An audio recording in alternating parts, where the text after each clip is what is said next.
Over 15% of gas stations in America are pumping fuel that fails minimum detergent standards.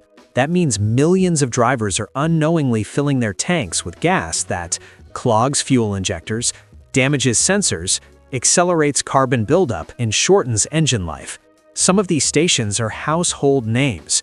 So before your next fill-up, listen carefully, because at the end of this video, I'll reveal the gas stations mechanics actually trust.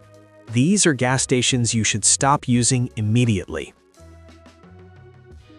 Number 1. ARCO.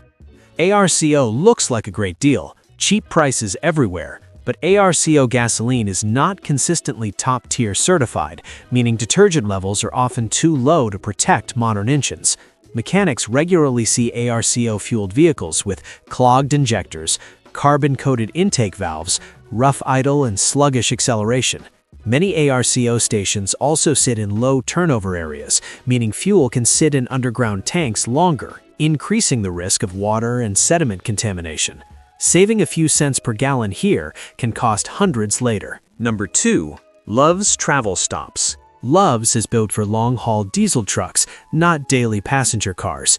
Gasoline often sits longer in underground tanks, increasing the risk of stale fuel, water contamination, and sediment buildup.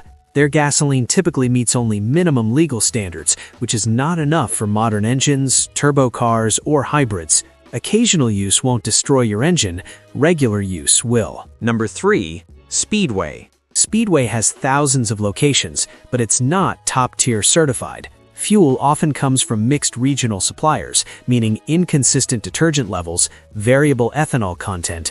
Multiple stations have been caught selling water-contaminated fuel after heavy rains, causing vehicles to stall or fail to start. Carbon buildup, poor fuel economy, and throttle lag are common long-term symptoms.